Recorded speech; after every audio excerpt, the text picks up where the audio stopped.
Stardate 96800.53. You are listening to Star Trek Discovery Pod. My name's Mike Moody. With me is... Grant Davis. And... Mariah Gossett. And... Clyde Haynes. All right. Finger guns, Clyde Haynes.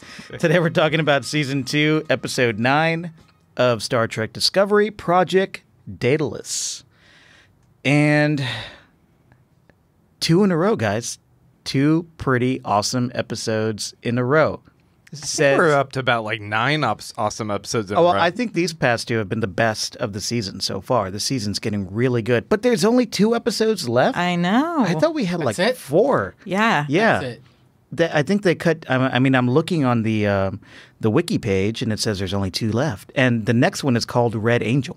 So we're getting to the end. Dun. All right, look, we got to get back to the 22 episodes. No, at least 13. Come on, if they were good, if Yeah. they were really solid, like Yeah. if they could put off 22 really great episodes, you're telling me you would go, nah, I don't want it. I would. No, give me a break. Yeah. There's so much other TV out there. Yeah, there's Is too there? much TV. There's a lot of TV, but I is think there it's a lot because of the production good TV? value is so much higher now, though. Yeah. You know what I mean? It's not like a multicam Frasier situation. I'm just saying, I would take it. Like if they had 22 really good episodes, I'd take it. Clyde, I record like 15 podcasts a week. I need a break.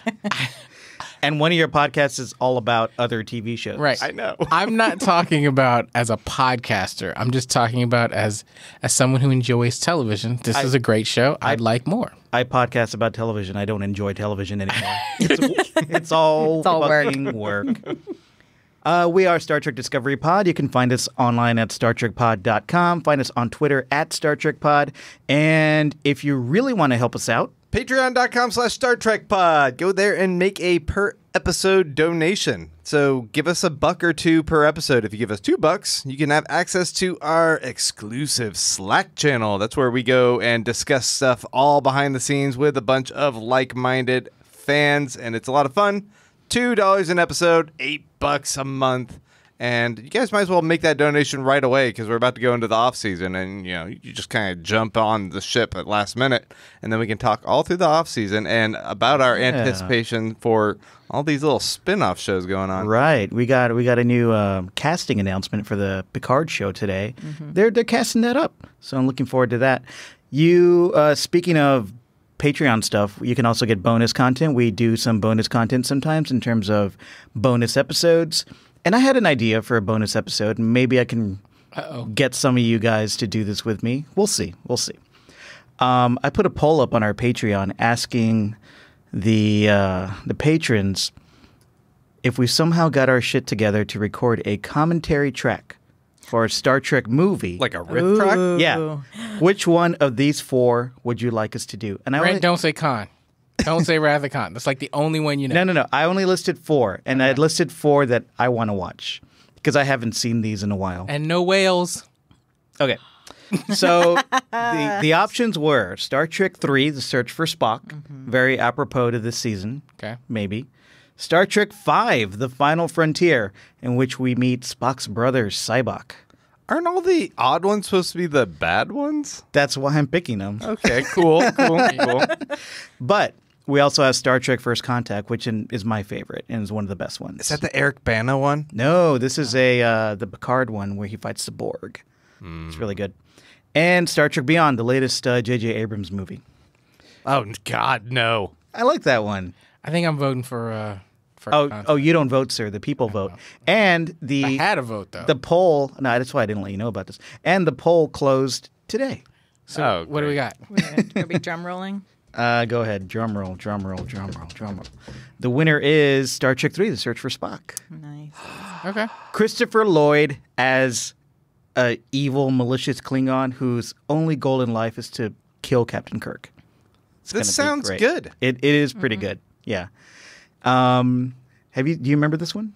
I vaguely remember. It's been a long time since I've seen it. The only bad thing about this one is that they blew all their money in the first 2 movies, so the effects work is a little wonky, right? So much fun, though. Yeah, but it's really fun. That's going to make it fun to talk about. Yeah. So how does this work? Would we all just watch with the microphone in front of our face, and then we do one watch and we go, "Oh, that was terrible. Let's do this again," and like actually write down our jokes and time it? No. It'll we be can like do this live. it'll be Go ahead. oh, like a Benson interruption. Have you ever seen this? Yeah, for sure. Yeah. Except we aren't as funny, so it'll be fine. Grant's Oh, pretty boy. funny. Clyde's pretty funny. So, to get the most out of this, are we asking our podcast listeners to turn on the movie and watch it with us in the background listening to us? So, we're almost watching it at the same time? Well, the way, I mean, yeah. Okay. We would like do a snap or play a sound when they can turn on the movie and they put their earbuds in and they watch the movie. It's a commentary track. Okay. So Cool. I'm not sure when we'll be doing this. I mean, this week is nuts. I'm going back to work next week, but we'll figure it out. Maybe for the off season. So look forward to that. And if you're a listener and you want to get in on these decisions on what we're going to do for our bonus material, visit us at Star Trek Pod. Oh. almost. Patreon.com/Star Trek Pod. Yes. Yes, go there. Give us all your money. Thank you. All your qubits. Okay, so Project Daedalus. Before we jump into Project Daedalus, guys, Grant, you weren't here last week, and we didn't get your opinion on last week's episode. This is true. Yeah. I actually just watched that episode today, right before this other episode. Slacker. If Memory Serves, which was, for all intents and purposes, a sequel to The Cage and The Menagerie, the original series episodes. So you just watched it. What did you think?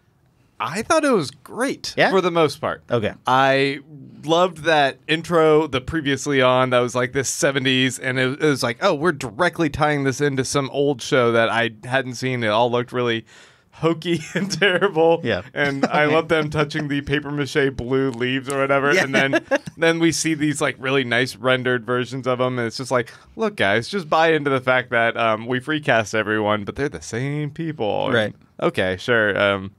I thought that it really did a great job of exploring a lot of this, a lot of these parallel like dual identities that people are suffering, especially with like Culber and Ash. I started liking Ash a lot more in that last episode because I think that him going to bat on behalf of Burnham was a little bit more endearing. Yes. Him and how he confronted and handled Culber was interesting to me. I think that like they are starting to find some common ground, and I think it's kind of necessary for Culber to have someone else who can understand like fighting this inner demon that you don't fully recognize within yourself. Can I say something real quick? We speculated that Culber and Ash might spin off together to the Section 31 show.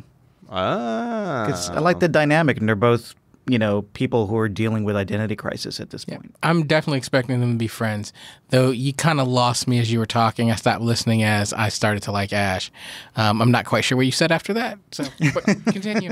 Okay. Yeah, we're still not super sold on Ash. I mean, this was a whole episode Without with no him. Ash. That's true. They had Yeah. him locked in his room. So were you confused at all since it was a sequel to an original series episode you'd never seen? Not too much. I think that what I could glean from the old show was that it wasn't necessarily as complex, or it was a little bit sillier, and they just kind of wanted to take an overall idea that there's this other planet that had an emotional connection for Pike, and I'm like, okay, I'm good with that, and I won't try and explore too much of whatever's going on with this hologram girlfriend thing and these people Right. that are reading minds and like getting off on people's pain or whatever thing.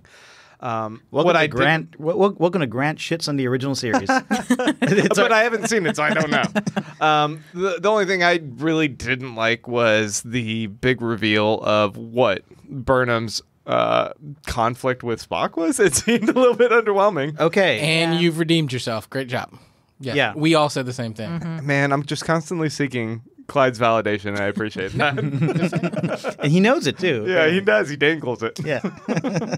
It was just pretty weak. This idea that like they just had a mild squabble, but at the same time, I think there could be some element of truth to like how delicate a relationship they already have as non-blood relative half siblings that are both kind of struggling with their own personal shit. Like they're both really damaged kids, and then for her to burn him, right? Like that, Nope. burn him like that, was big wounds can come from piddly arguments. And, we even see that a little bit in this week's episode. There's some squabbles that just seemed like this seems so relatively insignificant. And yet those type of dumb arguments can just like have this underlying like actual pain to them that is like, okay. Yep. And it depends on who it comes from. If it's somebody you really hold dear, it can be a lot weightier. What I thought was more interesting is that it came across more like Burnham is holding on to a lot of guilt and feeling that she did something like just atrocious, and he's just kind of more emotionally detached. Like, no, I mean, I think you just kind of hurt me at a young age. That just told me to kind of isolate my feelings and isolate myself from having relationships with a lot of people. And to him, it's probably not as much of a thing. He just embraced his more Vulcan side. And she's like, oh, I hurt him so bad that he will just never recover from this. And he's like, who? Who are you? Whatever. Not a big deal. That's an interesting perspective, Grant, because I think we see that in real life all the time, right? Like, two people date and somebody gets hurt and they go, well, I'm never going to let anybody get close to me again. Yeah, he has his Vulcan armor up. Yeah, and that never works out for the person who decides to do that. And then the other person goes, oh, I feel so guilty because I hurt them. Everybody just needs to, like, move on. Therapy. Yeah, get some counseling. It's almost as if you can't succeed if you're a purely logical being or a purely emotional being. It's almost as if we should combine the two. Embrace our humanity. Yeah, interesting. And this week, do you guys not feel like we got a little bit of a therapist on the ship now in the form of Spock? Oh, yeah. I feel like he was dropping some analysis of other people that they desperately needed. Yeah, he was kind of helping out Burnham. He helped out Stamets. Yeah, with his whole Colbert situation. It's like, oh, by the way, I saw this going on.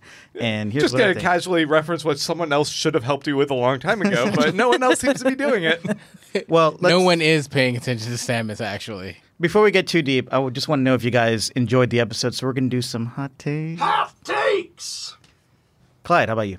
I enjoyed this episode. I thought it started out a little bit slow, and then kind of started to pick up and took me to some places that I wasn't expecting. I was expecting Arium to be a little bit more evil, and we got this kind of duality that was both what do you know?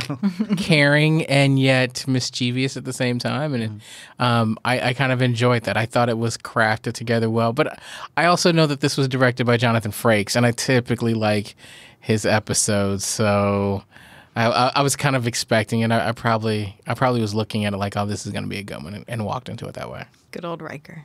Mariah, what did you think of this Frakes-directed episode? I also really liked this episode a lot.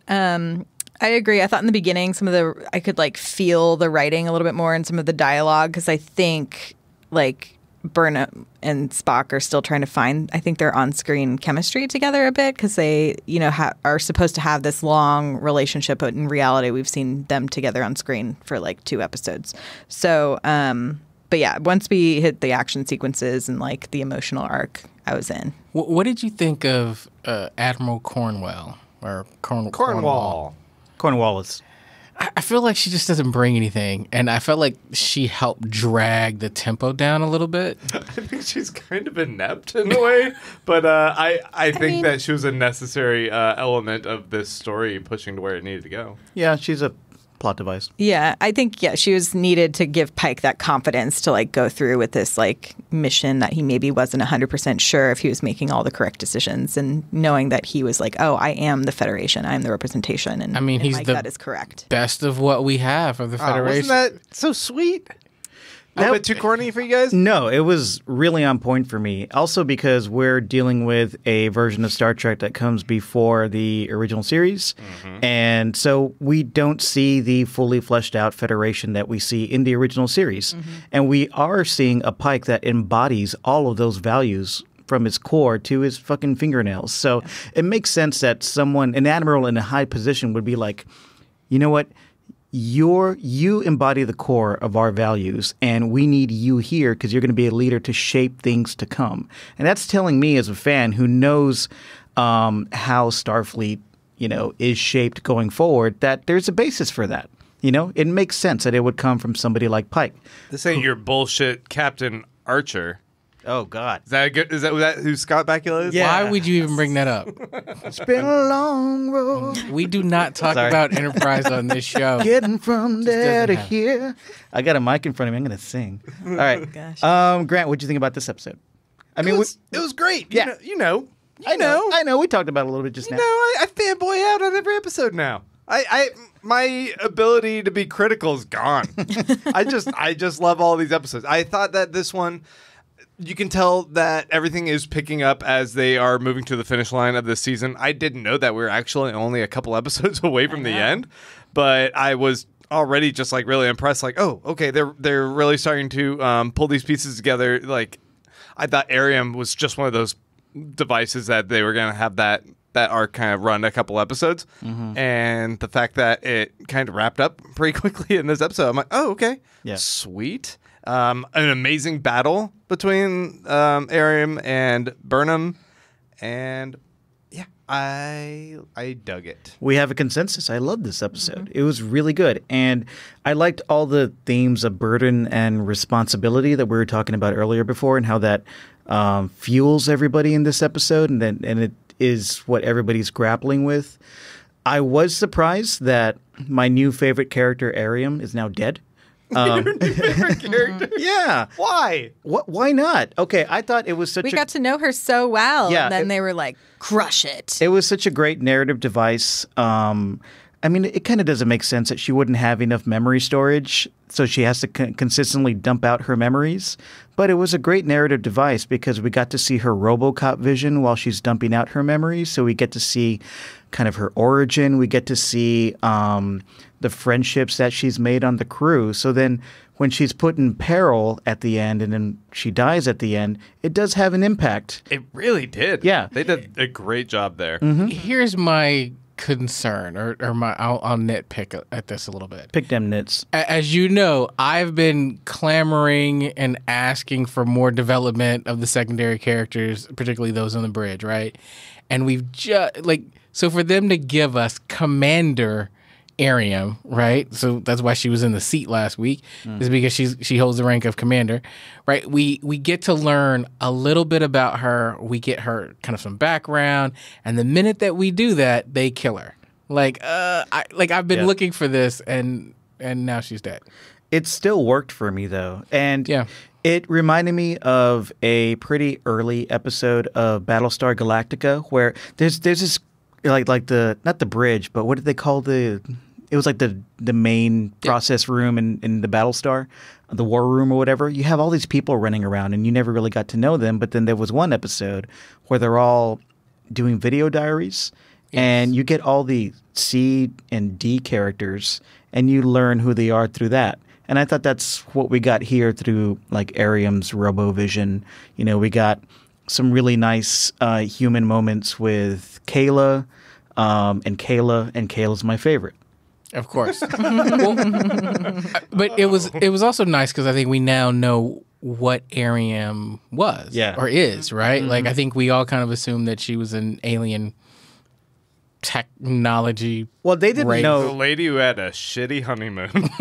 Okay, so she had a shitty honeymoon, right? Her husband died. They had a crash or some illusion that we crashed. And they turned her into RoboCop, just like you said. Well, she's augmented, right? She's augmented. Because I thought it was interesting that almost all of the sort of secondary character development were everyone who has something that's augmented. Yeah. Because we finally get a little bit more time with Commander Non. yeah. Who will stop calling headgear Yeah. Now that and we refer know. to now that we know Her her headgear name. got ripped the fuck off. Non. Still gonna call her headgear.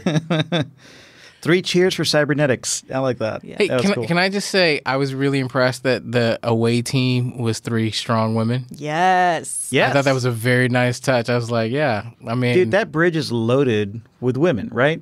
it is. We're seeing some really good representation on that bridge. And Rando Bryce, who presses Oh. the communication button. Right. I can't do it. Sorry. They're not responding. I'm not Uhura, dude. I can't do it.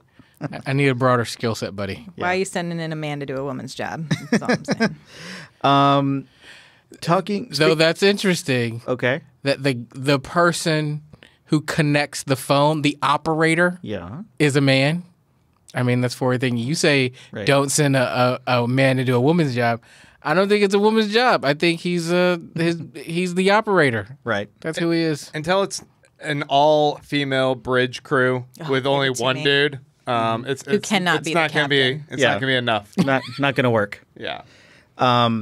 Okay, so going back to Arium, I bought it. Okay, I buy that she is an augmented human with cybernetics. You know, they rebuilt her after the crash. But in the future, like when you go get your driver's license, you know, you have to check that thing where, I'll donate my pupils to science or whatever.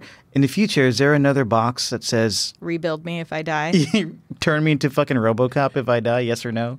There's a do not resuscitate order, and now there's a do not augment order. Right. Like, you've got to think Like, about do you opt in for that? What's happening?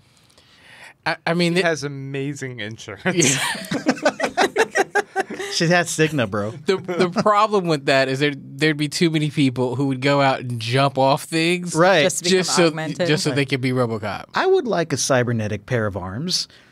Cut them off. we can make this happen. Help in a few decades. Yeah. You shouldn't have cut those off yet. We're not there.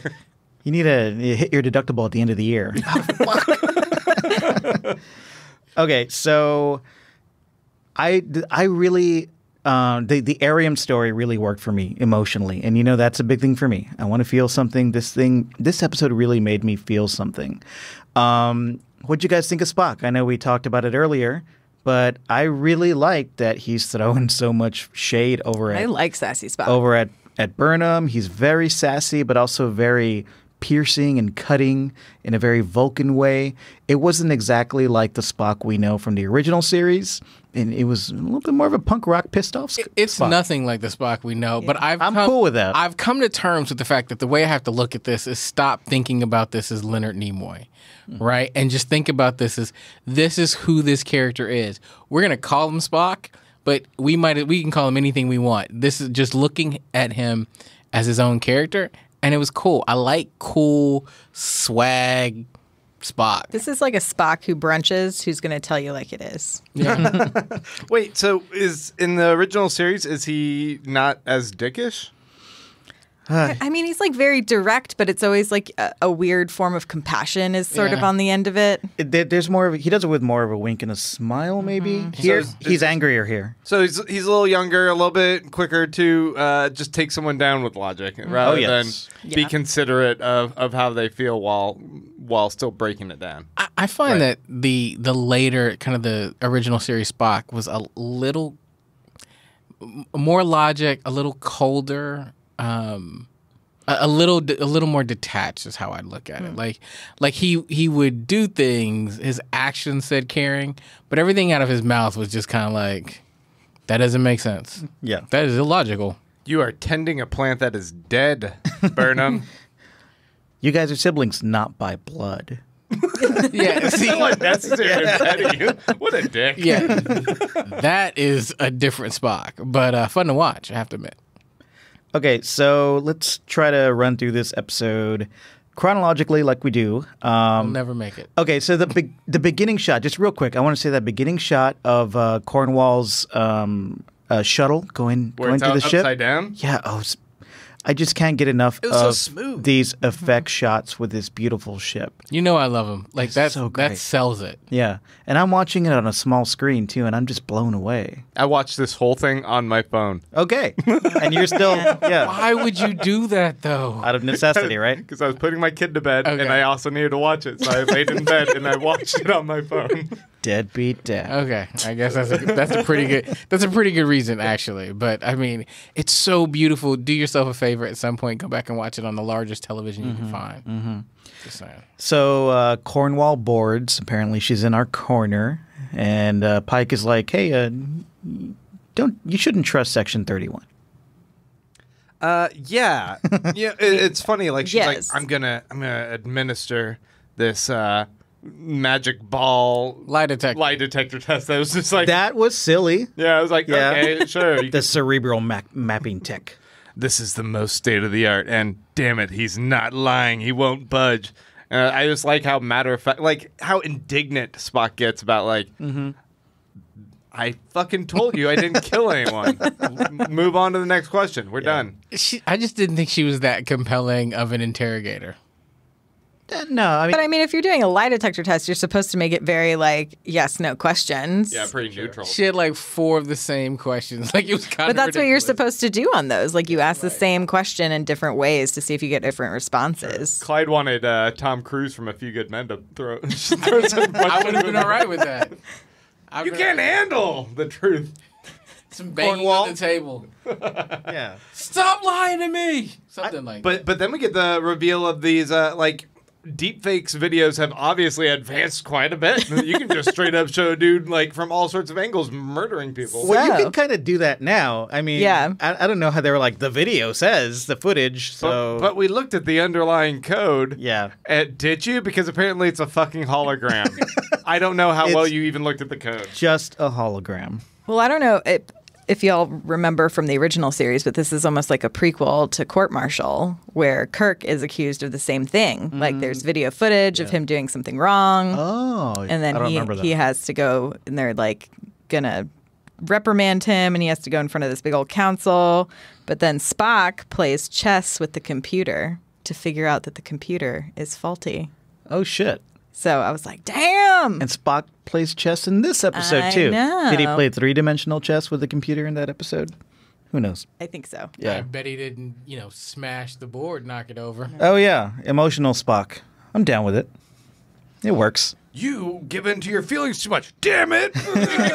Throwing everything. Let me give in to mine. Yeah, I get it. I like how he was like, I didn't kill them. I just pinched him. That's all I did. Our pinches don't kill. don't I kill. hope. Yeah. I didn't like that the first like 8 to 10 minutes here was just all restating everything we already know for Cornwell's benefit. It's like, okay, Spock's here because of this. No, he didn't kill people.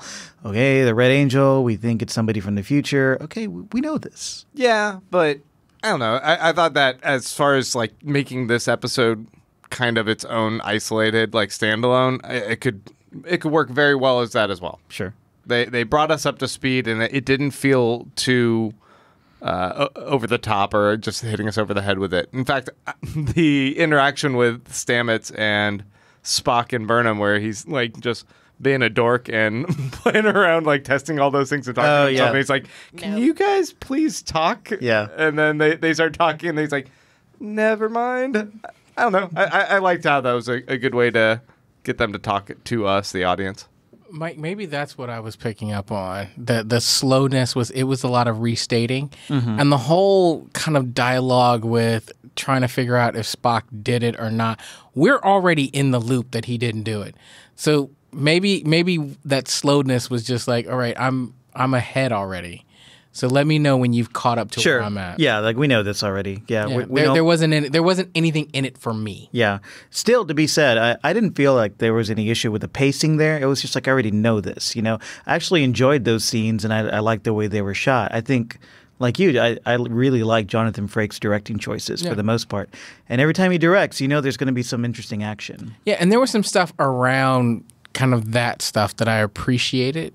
Like kind of seeing the Aryan videos and starting to understand, because they didn't give us this relationship with Tilly and Owo and Kayla.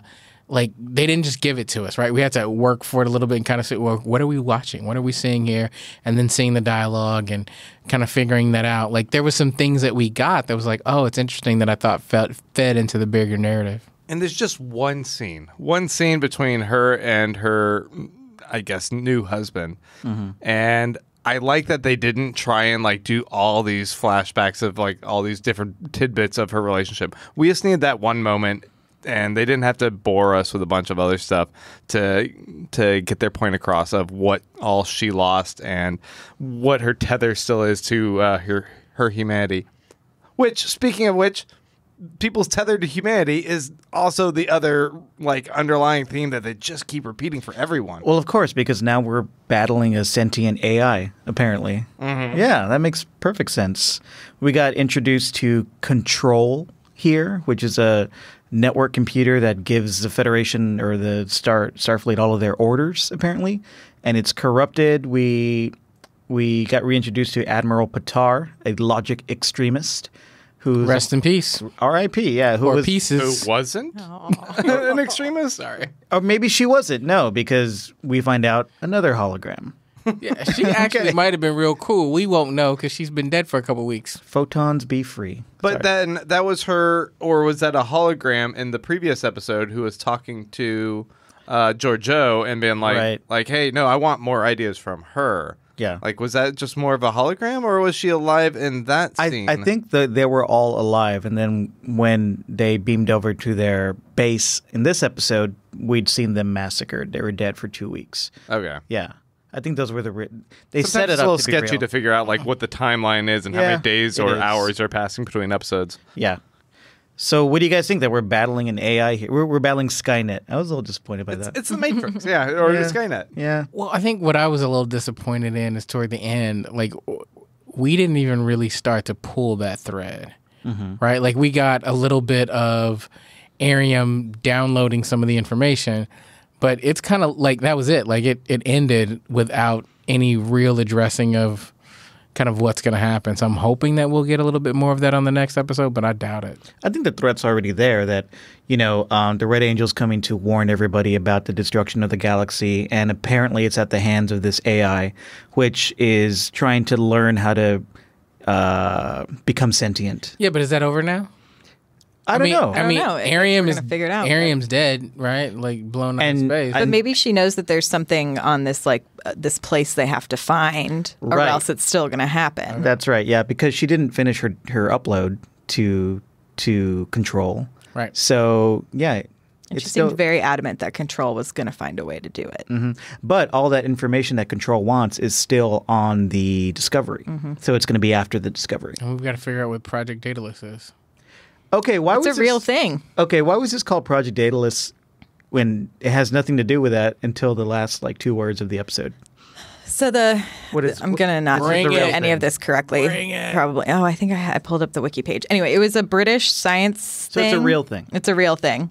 And there's been several, I guess, Yeah, cinema here it is. ships named Daedalus. So it was an interplanetary society. They designed a plausible unmanned interstellar spacecraft intended as a scientific probe. They essentially wanted to have something that would be able to reach a destination within a human lifetime, and they were trying to figure out how to propel it properly to be able to do that. That's a Anyway. terrible name for that. Doesn't Daedalus, isn't he the one who flies too close to the sun? No, that's his son, isn't it? That's Icarus. It's Icarus, but Daedalus is his father. I feel like every ship in cinematic history that's named Daedalus turns into some type of a horror movie. Yeah. Well, Daedalus killed Icarus's friend. That's what happens. Unless I'm getting my Greek mixed up. So I just read this book series, this sci-fi series. It's the 3-body problem, but I think in the 3rd book I'm of listening the to series. it on, yeah. Yeah, it's pretty fun. It's like some good hard sci-fi, and there's this one element of the story where they're trying to ship a person across space as fast as they can, and the only way they could figure out to do it and keep the weight light enough in the ship in order to propel it at an appropriate speed was to send only the person's brain. If we could just send that, so they basically got a person to volunteer to give their life and just freeze their brain and just send that across space. What is the series called? The 3-body problem is the first book in the series. I don't remember what the series itself is called, but it's by this Chinese author, and it's like a Hugo and Nebula award-winning book. It's really great. If you guys are really into sci-fi, obviously you're listening to this Star Trek podcast. just go ahead and read this. If you guys like sci-fi, science fiction is what it is, right? Yeah. Okay, you might like this book. Yeah. And anyway, that sort of made me think a little bit about. I don't really know fully what goes on with Pike, but doesn't he just end up as a brain or as a head or something at some point? He He ends still up. has a body. He has a body, but he's incapacitated. Oh, for some reason I thought he was like a head in a jar, like in Futurama. I thought they were doing some play off of that. No, I thought that too for a while, but then I went back and watched those episodes. Okay, Yeah. then never mind. I just wasted your time, listeners. No, but with a good book recommendation. Yeah. And I remember where I know Daedalus from. It's a ship. It's a class of Stargate. ship in Stargate. Stargate, and it gets blown up. Several times, Yeah. yes. Is Totally. this a crossover event? God, I hope not. That's too much for my brain to hold. So We get to the base with all of the crazy drones. the drones. That was fun. We had to go through this minefield without our shields. That was pretty cool. But then we quickly had to turn them back on. Did they turn them back on? Yeah, because then the crazy razor thing started. He's like, it's going to cut through the ship like cheese, Well, it seemed like that which was just a really It seemed funny like- line to me. that sequence went on forever, and there was like 1,000 of those mines that cut through the ship, and then the ship's fine. I don't know. Those things look like they'd be really helpful in, like, I don't know, the original series or the next generation. I mean, hell, Deep Space Nine could have used a couple of those. Right. Yeah. So I don't know where the technology went later, but they could have used some of those in the Dominion War. I'm for just sure. saying a couple, Yeah. like one or two in the Wasn't Dominion that War would have been Pike's nice. whole thing, though, is like this technology is not within our protocol and should not exist. So Yes. I feel like that's the line they're giving you of why that doesn't exist. Yeah, which later. goes back to the point where Cornwall is like, you embody everything the Federation should be. So he's already like, in a few episodes ago, he was, when they were retrofitting the Enterprise, he's like, yeah, get rid of those holograms. I like to view screens, get rid of all this tech.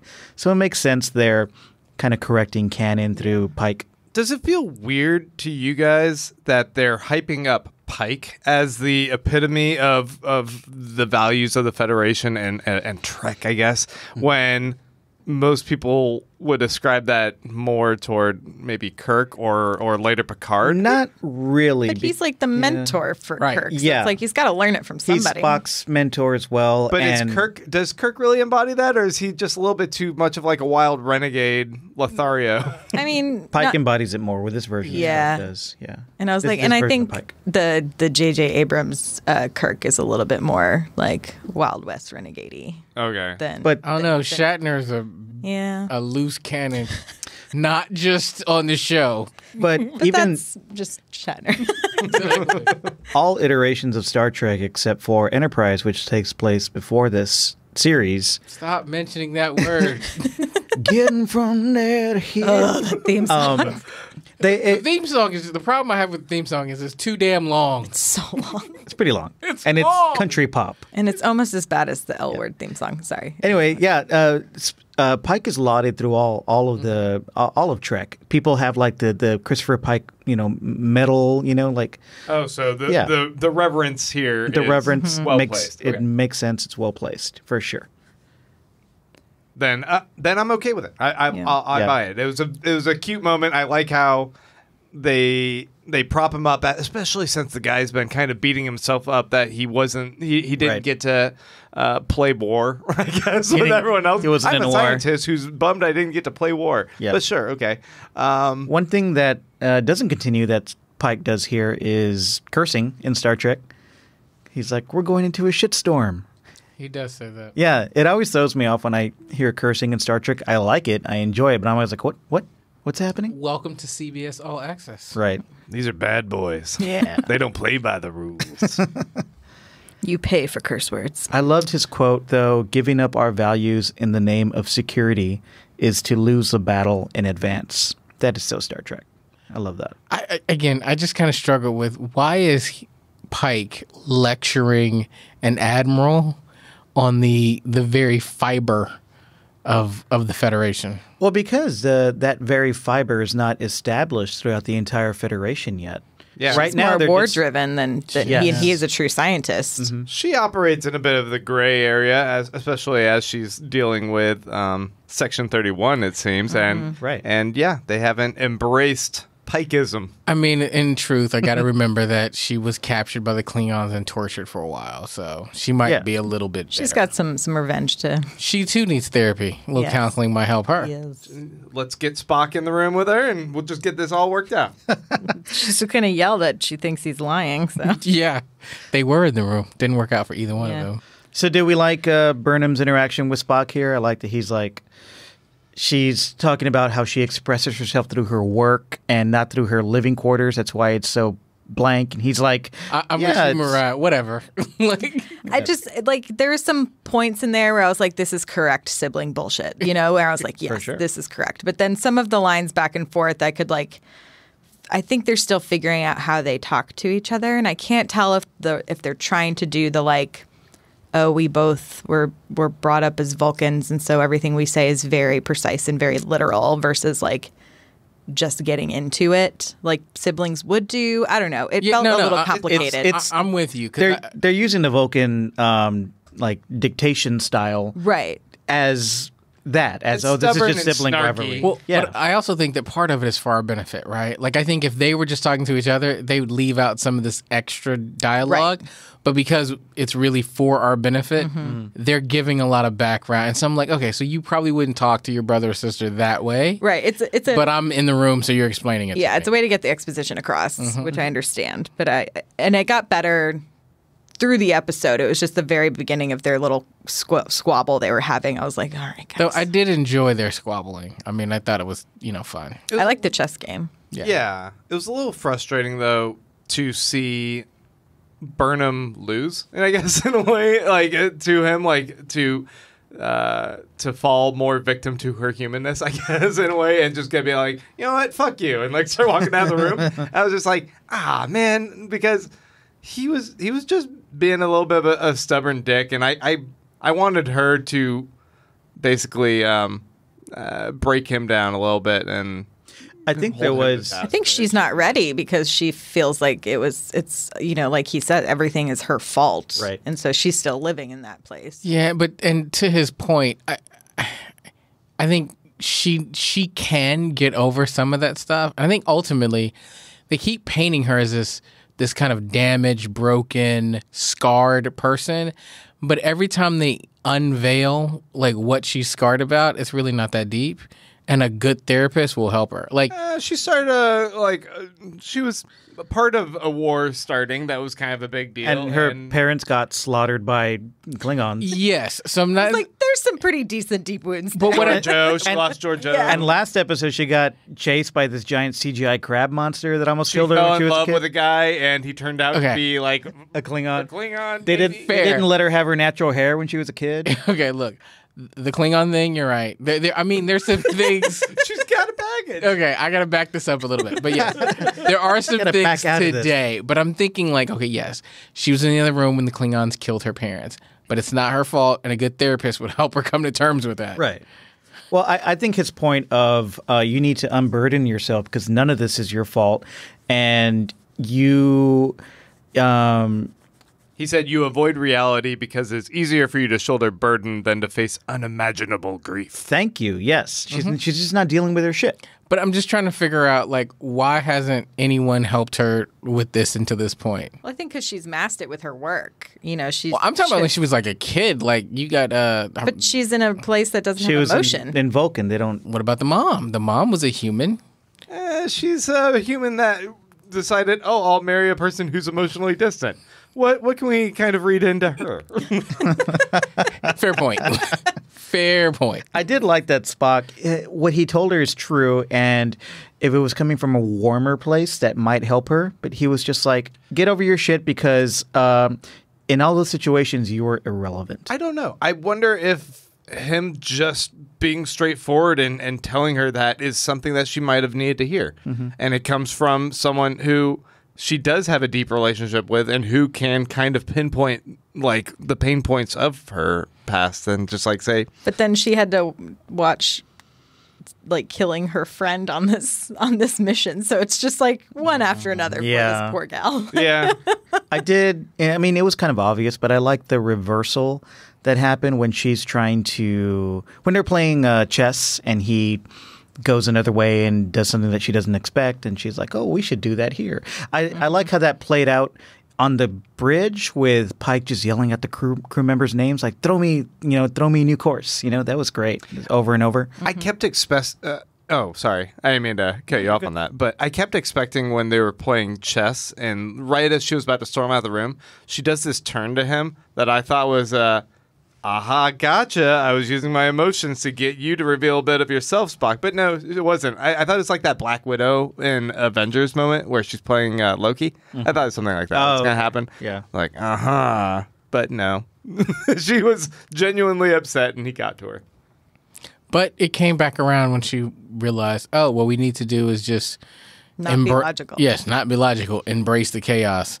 So I guess there was a thread through that. Also, during this scene where they're dealing with the drones, the whole time they're like, "Guys, fix the spore drive."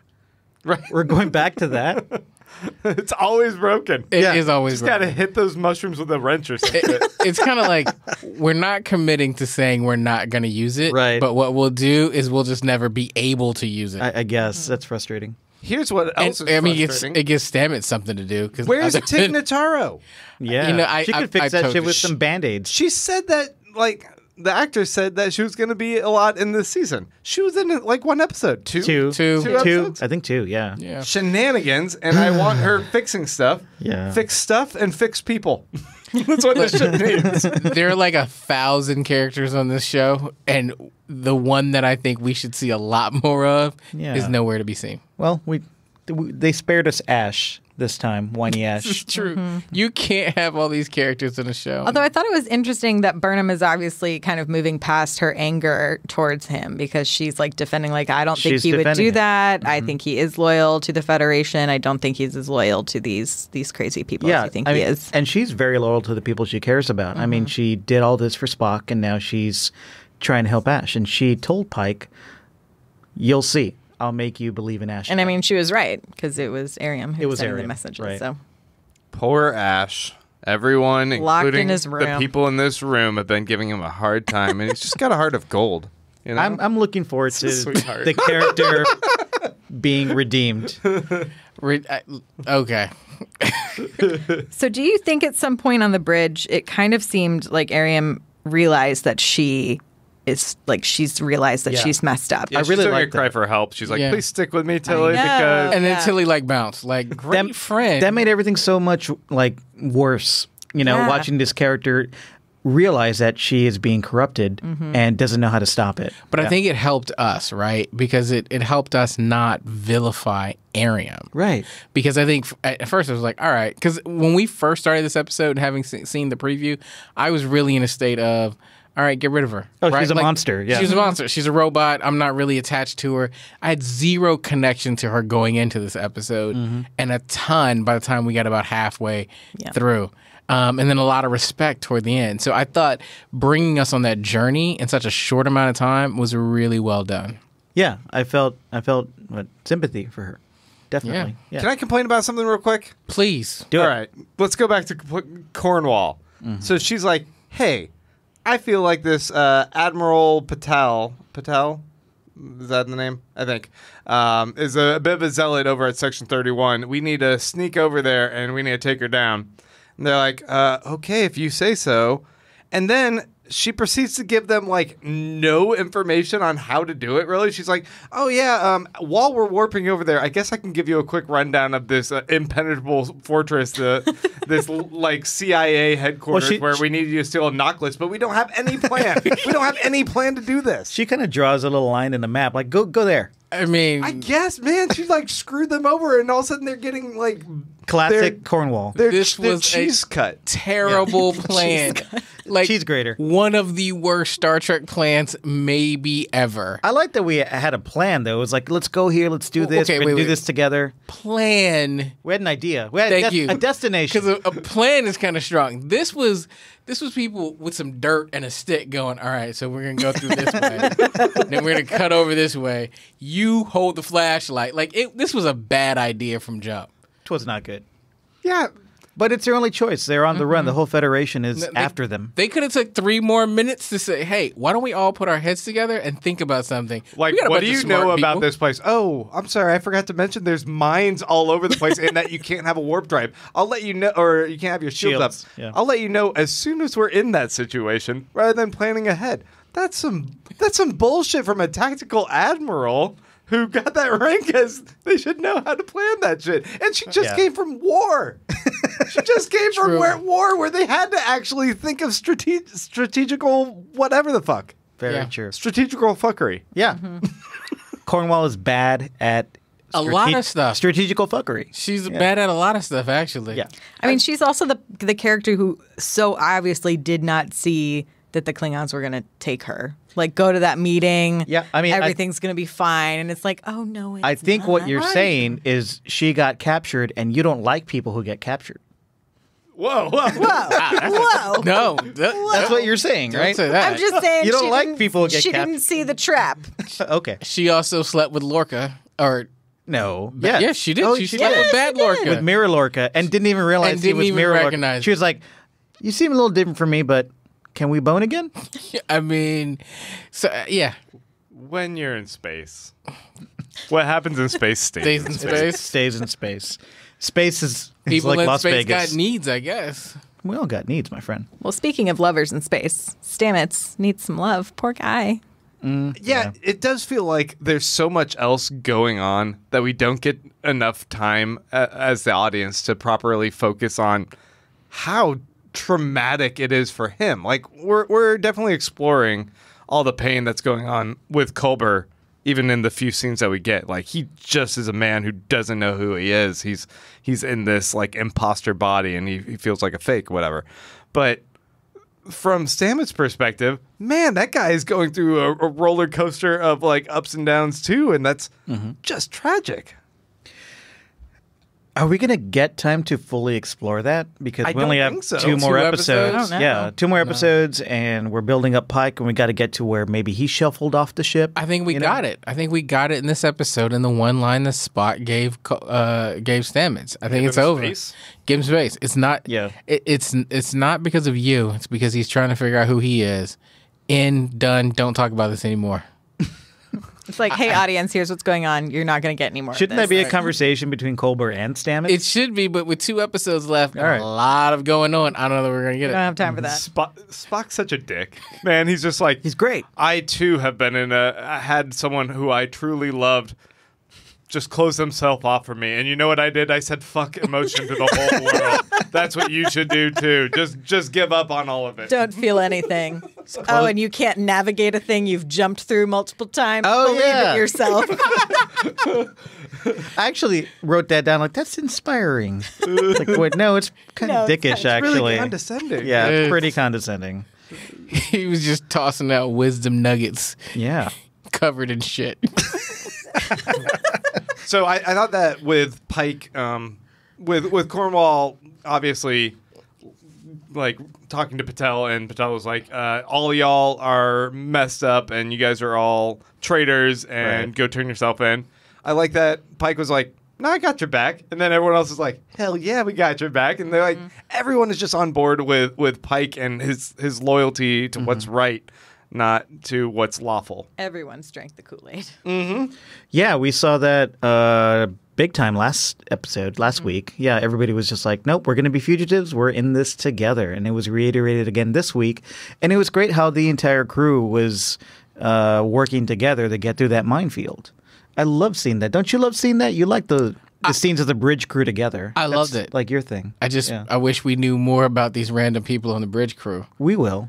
Like I think I feel like, like it's coming. yeah, there was a guy who I guess Ariam was sparring with. We see him in the background of like every scene. He's Right. dropping lines all the time. Yeah. And once He again, talked.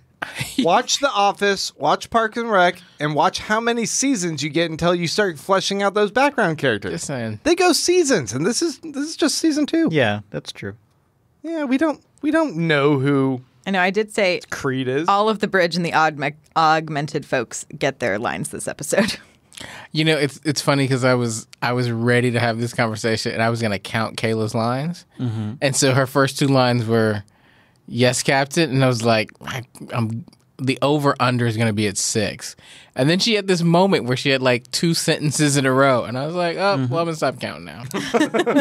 I like that we see these really casual, human moments between all of these people. You don't typically see that in Star Trek. Also, we haven't talked about Tilly. I think I thought we were gonna get overboard Tilly again. We almost got there, but she was pretty That's fun. because Pike keeps her in check. Like Yeah. every time she says something, he's like, "Just get to the main Get point." to it. Yeah. I think Tilly has too much fun when they have like turbulent scenes because she goes like full headbang in the background.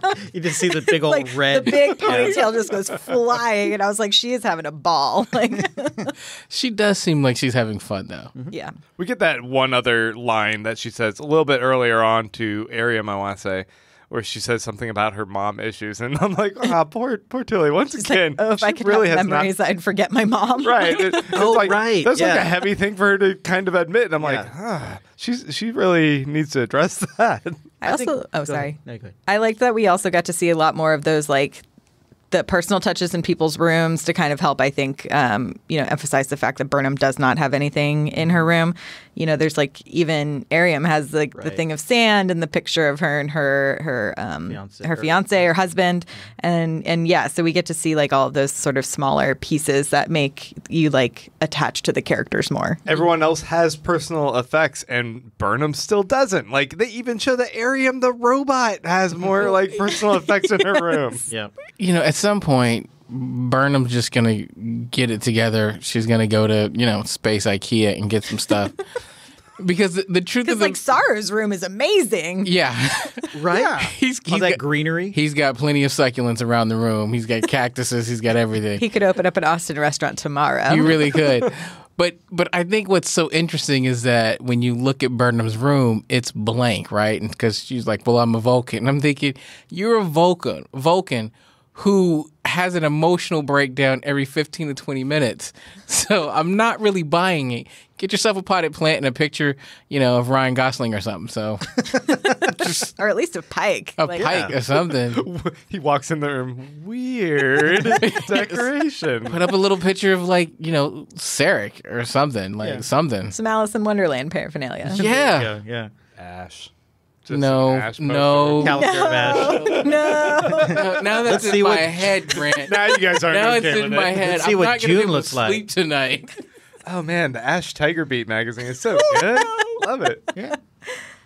Okay, so Men of Discovery. Ugh. let's talk about their little away mission.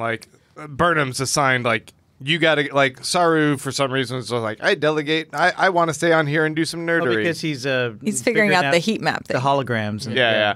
And so Burnham's like, I'm going to assemble a team of badass women. We're going to go, I guess we're just going to fly easily over onto this Well, they super fortress. they beamed in there, didn't they? Yeah, just going to go on here and we're just going to go ahead and capture someone. Big whoop on maximum security Section 31 fortress, but I'm just happy that I had a point, but then I got worked up about that. I'm just happy that at least the individuals on the away team seem to make sense. Right? You've got the chief of security. You have the person who's going to be able to program, or reprogram things. R2D2, yeah. Right, and then you got Burnham, who just probably should go on the missions, and you don't have Pike, right? I'm like, the last thing you need is the captain of your ship hanging around, some murderous infested, Ex jail. basically. Yeah. Well, their Yeah. exosuits were badass. And the mag boots. Yeah, they Oh, I look. love They good look mag like boots. it looks like Avengers Endgame. Remember when they're walking in their new whites? Have you guys seen Oh, the trailer? new trailer. that came Yeah, out today? that's right. Yeah, it did look like that. It looks like the new suits. It looks really cool. And be then cool. you look at Nan, and she's got red sleeves. Red, yeah. And I was going, "Aw, shit, she's gonna die." I know, because they really preface that with that line of like, oh, that stuff on your face is all that you need to breathe, right?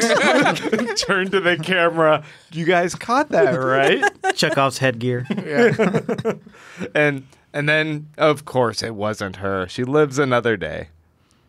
Though I'm not quite sure how, because she looked like she was dead there for a second.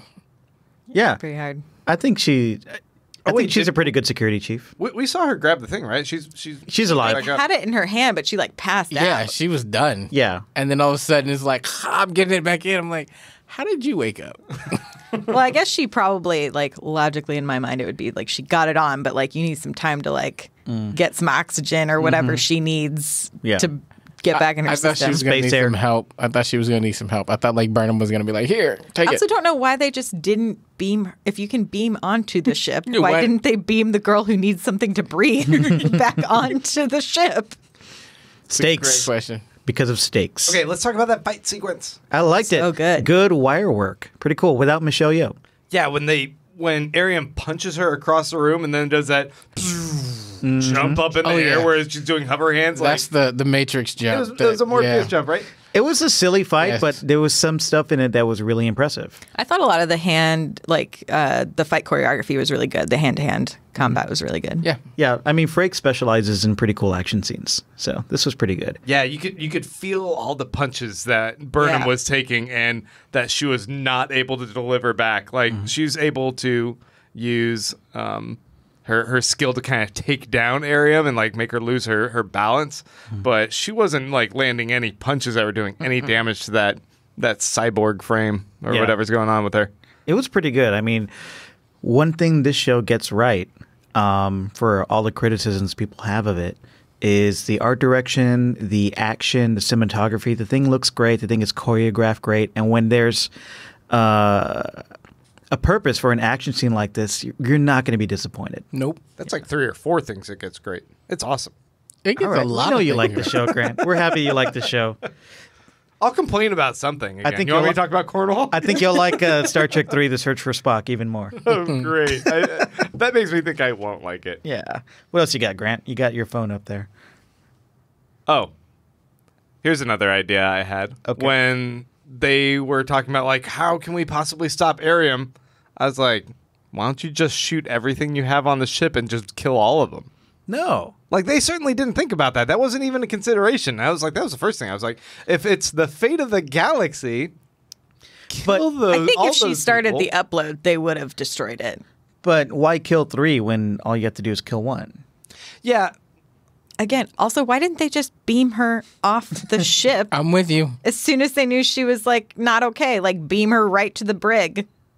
I get they can just locate them wherever they are then. I mean, they're wearing a locator device on their Yeah. chest. Maybe she turned it off. Wasn't there a when- throwaway line that the AI was messing with the ship and they couldn't get to With the navigation, though, but not if they could beam on. I thought Yeah. the navigation was being disrupted by some of those drone mines. things. Yeah. Now, did Burnham actually pull the ejector? It looked like she didn't because Ariam was still talking when she got sucked She out. didn't. It was not. Non pulled it. Oh, is that who did it?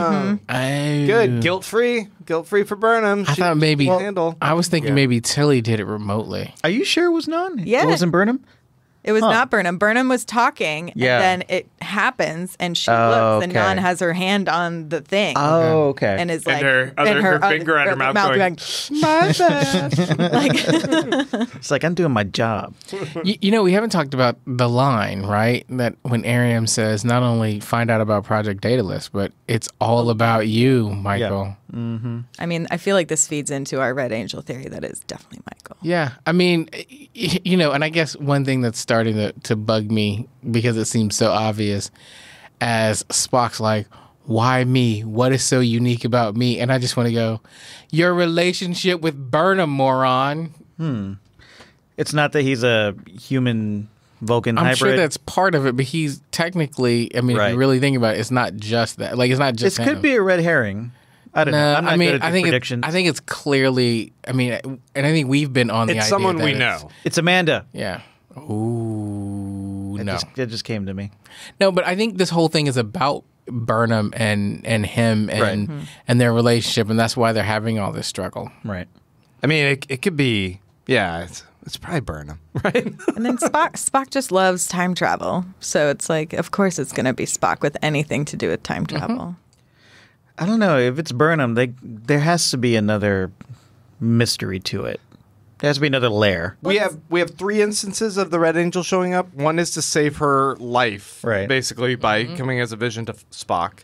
One was popping up at the end once again to kind of save Burnham when the planet's exploding. That first one with Tig Notaro, Burnham doesn't seem like the type of character who would travel time to save herself, though. unless she knows that she herself needs to keep saving everyone else. So Right. She needs to be there to become Red Angel. That motivation does make sense. Maybe it's kind of like Terminator, where it's not Burnham, but it's maybe one of Burnham's like descendants. Don't say it's like Terminator, dude. Sorry, That mythology's so fucked I'll up. be back. I like Terminator, but come on. But I don't remember what the third one was. What was the third instance where she she pops up on the planet The- for all Yeah. those people to see right before that she Right. yeah. disappears the weird. Well, there's onyx another one. planet. There's two planets. There's the people who they abduct. I don't want to say New abduct. Eden or whatever. New Eden. New Eden. And then there's a So that's Saru's four. planet. Saru's planet. Yep. That's four instances. Okay, so wait, Pike said 3 because maybe he doesn't know about the childhood. Oh, I don't know. They said 3. Well, there's 3 like in That the they have past, the seen. past 6 months. Yeah. Because the New Eden one was a long time ago. Yeah. It wasn't recently. Did the Red Angel show back up at? There was just a signal. I don't think they actually Right. saw a Red Angel Yeah, there. signal. Well, we might find out next week, huh? In the episode titled Red Angel, Yeah. probably. One would think. I mean, don't you feel like they're setting it up for the cliffhanger that like Burnham's gonna get like sent into the future or something, and we gotta wait to find out what happens to her. Yeah. Oh, for like all of the next season, it's Yeah. going to be Burnham lost the search for Lost in Burnham. space. Or like the first like 2 or 3 episodes. Yeah, that would be cool. Maybe she zaps forward in time and ends up on the Picard show for an episode or 2. Okay, I wouldn't put it past him. that's how they The just red- tie in everything. That Red would be Angel's interesting. Picard. Well, Maybe 'cause at some point she turns into a cartoon. there's also right before. So after I finished watching this episode, my partner pulled up, who's also a big Trekkie, an episode of the animated series where Spock has to go back in time and save his childhood self from a giant monster in the desert. Okay.